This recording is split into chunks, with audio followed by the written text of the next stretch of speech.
de amor, Dios de misericordia. Santo, qué presencia de Dios tan grande. Oh Dios mío, pedimos el auxilio de María Santísima para que venga a ungir este siervo, hijo suyo, para que en esta noche, hermano Freisy, la fuerza de Dios, la fuerza del Padre, del Hijo y del Espíritu Santo se posen sobre ti en esta hora, para que tu palabra, la que vaya a salir de tu boca, sea inspirada por el mismo Santo Espíritu de Dios. Ven, Señor, ven, Jesús, te alabamos y te bendecimos en esta hora y pedimos, Señor, que vengas sobre este hijo tuyo. Recibe el Espíritu Santo de Dios en tu cuerpo y en tu alma.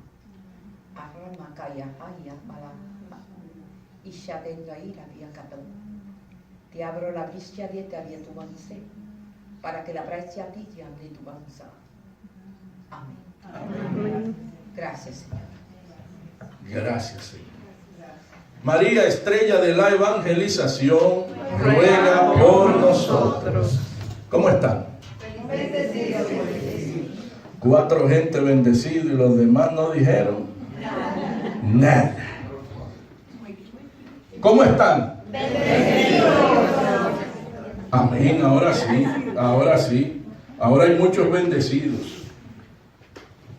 Bien, como nos decía Vidal, el evangelio que nos propone la iglesia para el próximo domingo está tomado del Evangelio según San Marcos, capítulo 1, los versos del 29 al 39. En aquel tiempo, al salir de la sinagoga, se fue con Santiago y Juan a casa de Simón. La suegra de Simón estaba en cama con fiebre y le hablaban de ella. Se acercó y tomándola de la mano la levantó. La fiebre la dejó y ella se puso a servirles. Al atardecer, a la puesta del sol, le trajeron todos los enfermos y endemoniados. La ciudad entera estaba agolpada a la puerta. Jesús curó a muchos que se encontraban mal de diversas enfermedades y expulsó muchos demonios, y no dejaba hablar a los demonios, pues lo conocían. De madrugada, cuando todavía estaba muy oscuro, se levantó, salió y fue a un lugar solitario, y allí se puso a hacer oración. Simón y sus compañeros fueron en su busca. Al encontrarlo le dijeron: todos te buscan. Él les dice: vayamos a otra parte, a los pueblos vecinos, para que también allí predique, pues para eso he venido. Y recorrió toda Galilea, predicando en sus sinagogas y expulsando los demonios. Palabra del Señor. Gloria a ti, Señor Jesús. Qué bueno que la iglesia nos propone este evangelio tomado del evangelista Marcos, porque cada evangelista muestra a Jesús en cada una de sus vertientes. Por ejemplo, Mateo en su evangelio nos muestra a un Jesús parlante, el Jesús que predica, el Jesús que proclama la palabra de Dios. Lucas nos muestra al Jesús orante, el Jesús que ora antes de cualquier acontecimiento. Juan nos muestra al Jesús divino, el Hijo de Dios, el Verbo hecho carne. Y Marcos nos muestra al Jesús hacedor, el Jesús de milagros. En 16 capítulos que tiene el Evangelio según San Marcos, encontramos 18 milagros diferentes. Y qué bueno que tomamos eso, porque debemos entender que Jesús vino aquí a buscar a los enfermos, no a los sanos. Y si yo estoy enfermo, si yo me siento enfermo, entonces Jesús vino en tu busca. Mira el que está al lado tuyo, a ver si tiene cara de enfermo. Si tiene cara de enfermo, dile: Jesús te anda buscando. Para los que vienen por primera primera vez, mi nombre es Freisy Bobadilla, de República Dominicana, de un pueblito en el este que se llama San Pedro de Macorís. Serie 23, así mismo. Guavaberry, la ciudad del pato robado a Macorís. Y qué bueno que sea ese evangelio, porque me encanta cómo Marcos, en los versos 33 y 34, él nos narra que la ciudad entera estaba agolpada a la puerta de la casa donde estaba Jesús, la casa de Simón, la ciudad completa. Imaginemos cómo estamos aquí nosotros, imaginemos que sean como 5,000 personas agolpadas a la puerta, buscando a Jesús para que lo sanara. Y dice Marcos que Jesús sanó a muchos y expulsó muchos demonios. Y cuando yo leía esa parte del evangelio, digo yo, Señor, Marcos nos dice que sanaste a muchos, no que los sanaste a todos. Sanó muchos, no a todos. ¿Qué tenían esas personas que recibieron la sanación? ¿Y qué no tenían las que no las recibieron? Y es precisamente lo que vamos a ver ahora. Nosotros vamos a ver las herramientas necesarias para sanarnos y liberarnos. ¿Qué tenían esas personas que sí recibieron la sanación y sí recibieron la liberación? ¿Y qué no tenían las que no las recibieron? Y precisamente la primera herramienta es esa, Miguel. La primera herramienta es la fe. Es la base de todo. La carta a los Hebreos, capítulo 11, verso 1, nos define lo que es la fe. Hebreos 11, 1. La fe es la certeza de lo que no se ve. Decía Jesús en su palabra, dichoso el hombre que cree sin ver. La certeza de lo que no se ve. Y la fe es la base de todos los milagros que encontramos en la palabra de Dios. La hemorroísa, si toco el manto me sano. La mujer sirofenicia, maestro, tengo un hijo enfermo, sánalo. No es bueno darle el pan de los hijos a los perritos. Sí, maestro, pero los perritos se alimentan de las migajas que caen de la mesa de sus amos. Y Jesús le dijo, no he encontrado una fe tan grande en todo Israel. Que se haga como dices. Y la mujer se fue. Y la sanación se dio. Bartimeo, el hijo de Timeo. Jesús salía de Jericó y en el camino estaba el ciego. Jesús, hijo de David, ten compasión de mí. Y los que iban ahí le decían, cállate, ya Jesús se fue, deja eso. ¿Para qué te vas a poner a afanar? Ya él pasó. Y él gritó más fuerte, Jesús, hijo de David, ten compasión de mí. Jesús lo mandó a llamar. Y cuando Bartimeo llegó a la presencia de Jesús, Jesús le dijo, ¿qué quieres que haga por ti? Y es la misma pregunta que te dice a ti esta noche. ¿Qué quieres que haga por ti? Bartimeo le dijo, maestro, que reciba la vista. Y Jesús le dijo, recíbela. Tu fe te ha salvado. Y dice la palabra de Dios que Bartimeo vio. Y lo siguió glorificando a Dios. Y que todo el pueblo cuando vio eso dio alabanzas a Dios.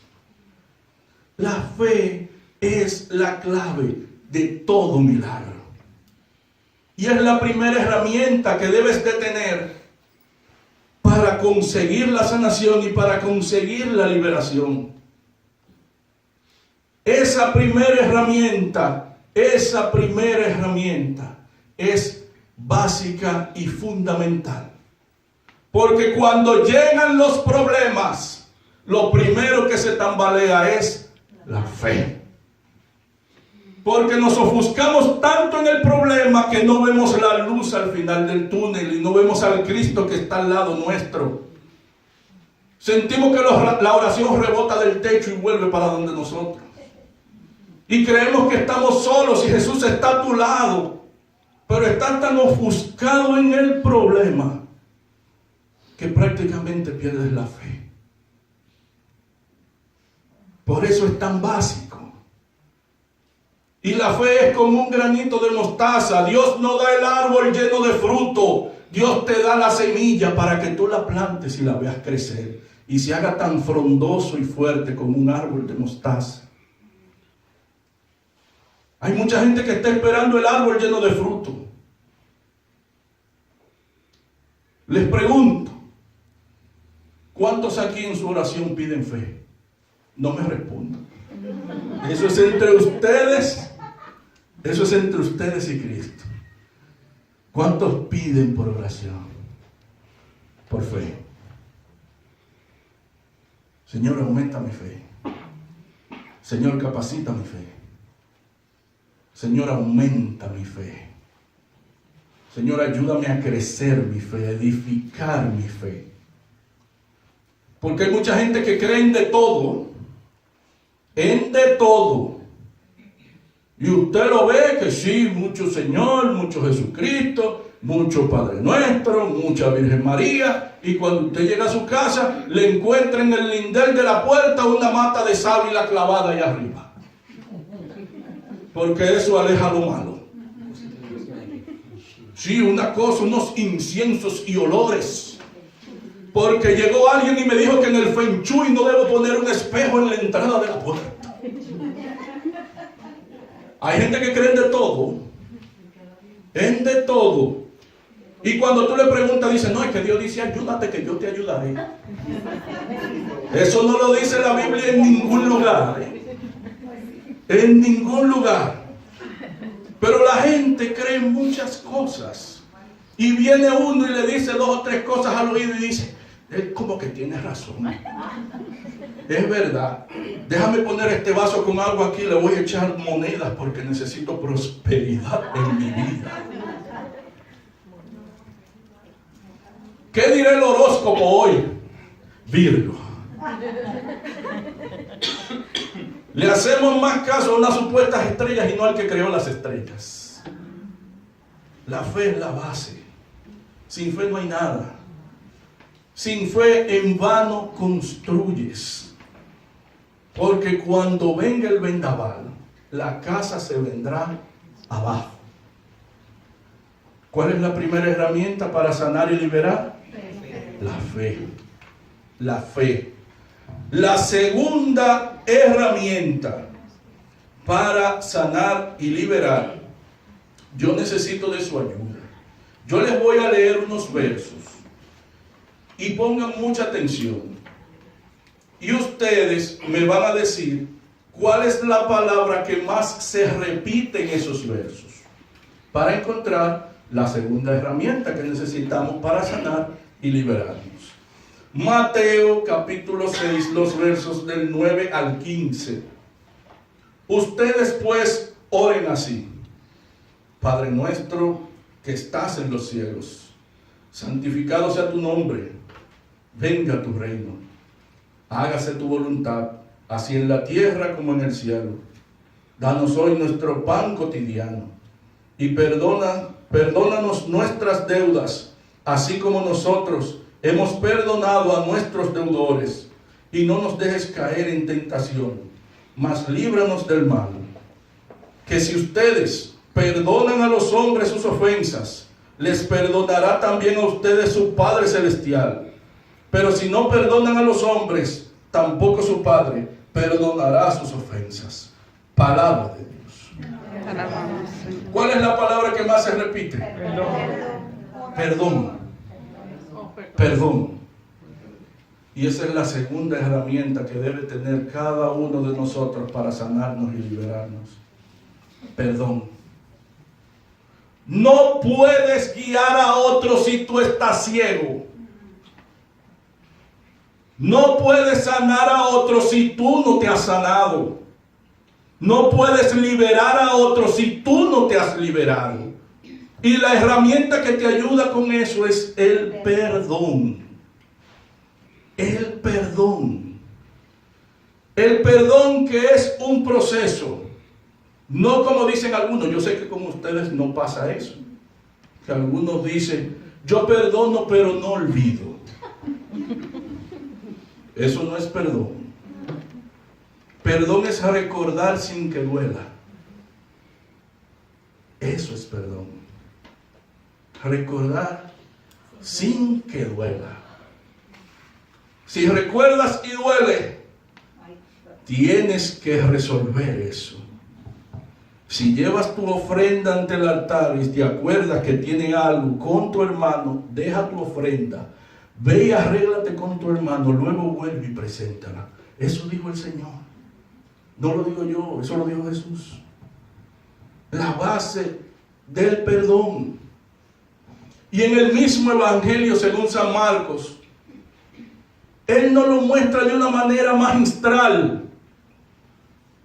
En otro momento Jesús volvió a Cafarnaúm y volvió a la casa de Simón. Y la gente cuando se enteró, en masa, ahí otra vez. Dice Marcos que había tanta gente que no quedaba espacio ni en la puerta. Y llegaron 4 hombres con un amigo en una camilla. Y no podían entrarlo. Y como no podían entrarlo, hicieron un hoyo en el techo y lo descolgaron donde estaba Jesús. Y dice Marcos que Jesús, al ver su fe, le dijo al hombre que estaba en la camilla, tus pecados te son perdonados. Y los escribas que estaban ahí pensaron en su interior, ¿y quién es este hombre para perdonar los pecados si solo Dios puede perdonarlos? Pero Jesús, que sabía lo que pensaban en su corazón, mira a los escribas y les dice, ¿qué es más fácil decirle a este hombre? ¿Tus pecados te son perdonados? O levántate, toma tu camilla y vete a tu casa. Y ahí Jesús dio unas palabras contundentes. Capítulo 2 del Evangelio según San Marcos, lo buscan en su casa. Para que los hombres sepan que el Hijo del Hombre tiene poder en la tierra para perdonar los pecados. A ti te digo, levántate, toma tu camilla y vete a tu casa. Y el hombre se levantó, tomó su camilla y salió. Y el pueblo glorificó a Dios. Recibió el perdón. Pero el perdón empieza contigo. Jesús está aquí dispuesto a darte el perdón. Pero es un acto donde nosotros tenemos que humillarnos y decirle, Señor, necesito tu perdón. Sí, hermano, pero es que eso como un sacerdote está fuerte. Está fuerte. Hermano mío, eso es un mensaje, un mandato de Jesús. Evangelio según San Juan. Evangelio según San Juan.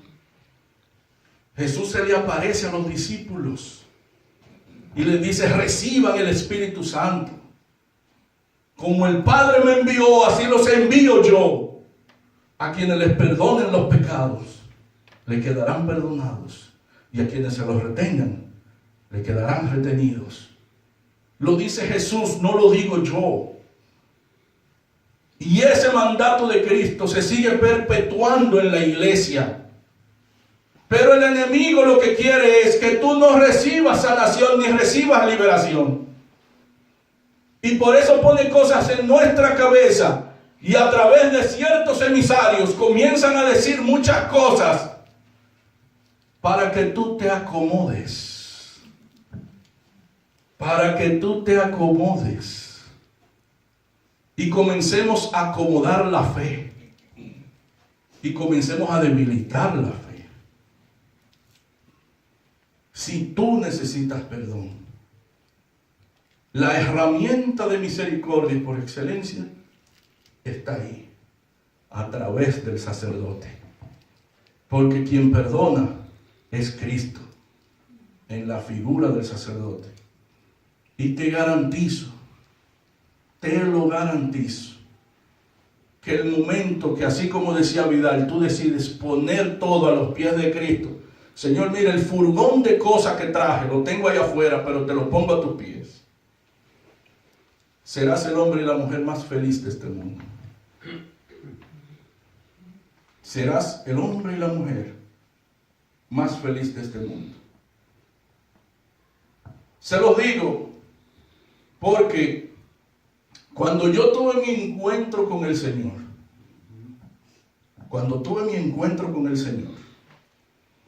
agosto del año 2000, hace 17 años, agosto del año 2000, cuando tuve mi encuentro con el Señor, yo era renuente a eso.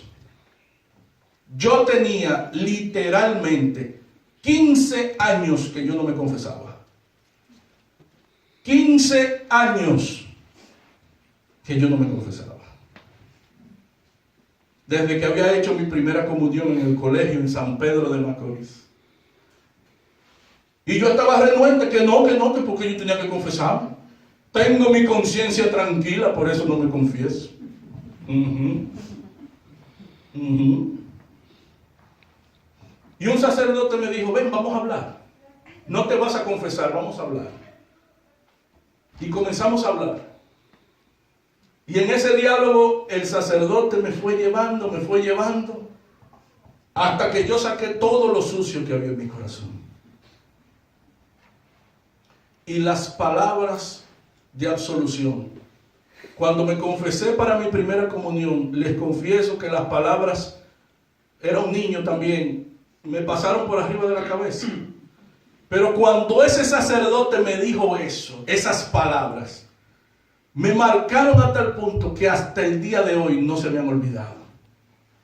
La absolución que del sacerdote.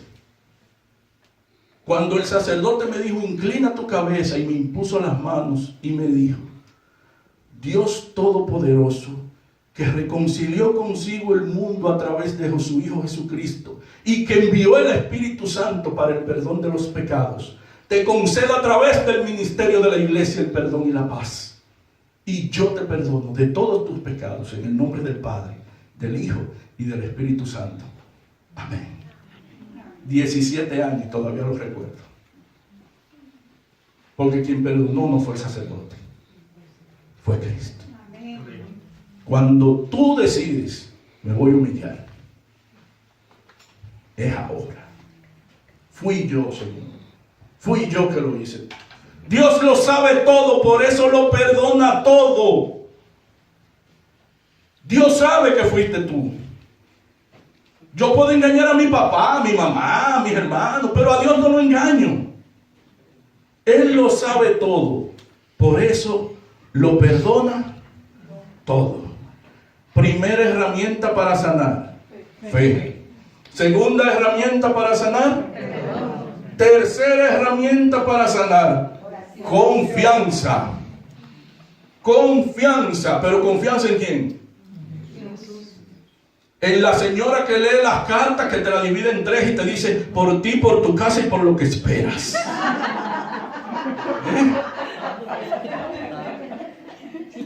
Yo viví todo eso, Señor. Yo viví todo eso. Repite que se ríe. Sí. Porque yo sé que en su vida no pasa eso. Eso fue en la mía. Yo en su vida no pasa, en la mía sí.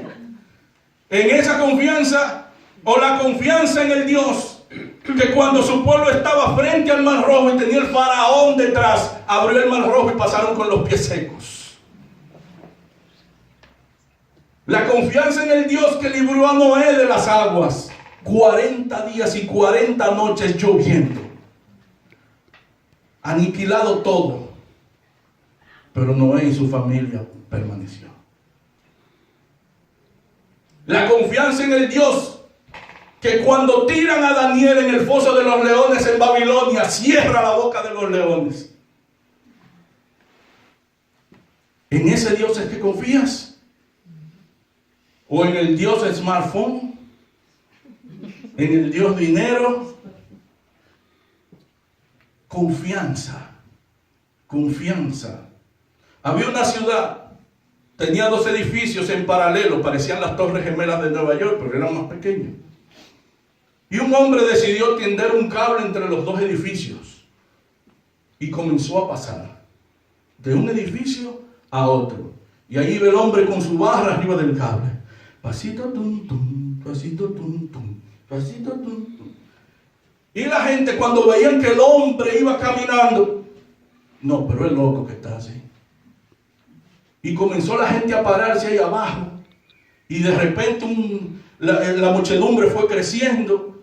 Y cuando veían el hombre acercándose al otro lado del edificio, comenzaban a alentarle: tú puedes, sigue, sigue. Cruzó el hombre. Cuando baja del edificio lo esperan allá abajo, una ovación. Eso fue apoteósico. Casi lo proclaman como cabeza de la oposición. Fue algo increíble. Y el hombre dijo: ¿quiénes de ustedes confían que yo puedo volver a subir y cruzar al otro lado, pero ahora con una carretilla en la mano? Tú puedes. Todo el mundo levanta las manos. Yo confío. La muchedumbre confió en el hombre. Y él subió con su carretilla y ahí iba. Pasito, tum, tum, pasito, tum, tum. Y cruzó el hombre al otro lado del edificio con su carretilla, y ahí fue que la cosa se puso buena. Ya había miles ahí abajo, mirando al hombre que cruzaba de un lado al otro. Y cuando bajó la ovación, y dijo el hombre: voy a subir por tercera vez. Voy a cruzar con la carretilla y con los ojos vendados. ¿Quién confía que yo puedo cruzar? El mismo silencio que hicieron ustedes ahora, así mismo fue en la ciudad. Y cualquier parecido fue pura coincidencia. Pero había un dominicano. Había un dominicano que le dijo: yo confío en que tú puedes cruzar del otro lado con la carretilla y los ojos vendados. Y el hombre le dice: pues ven, súbete en la carretilla y cruza conmigo.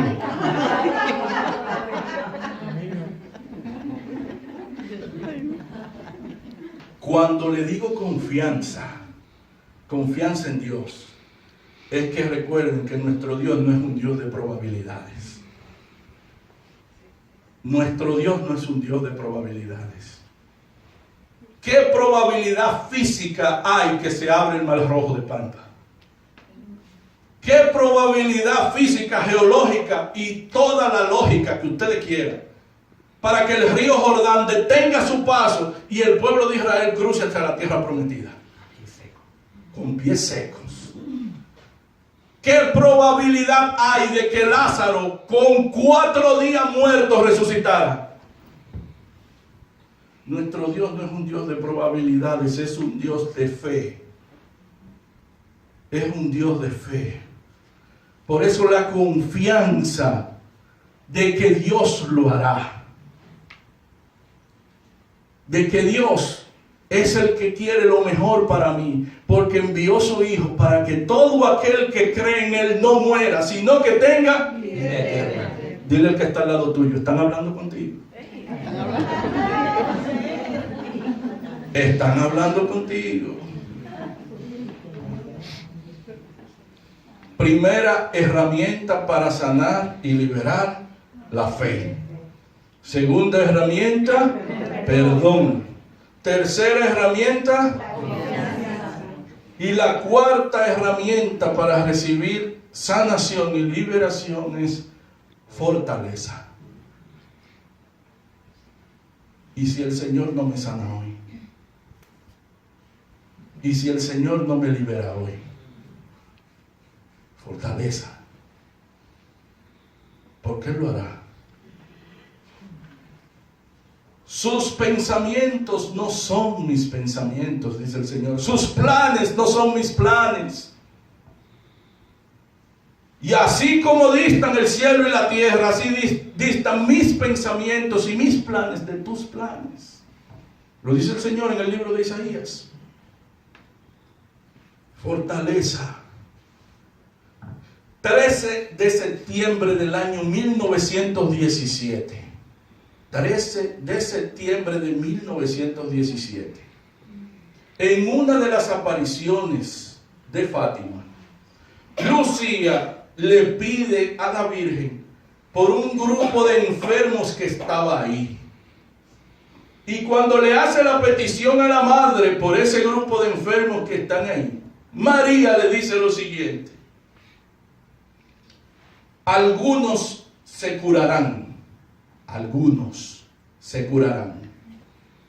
pero otros no.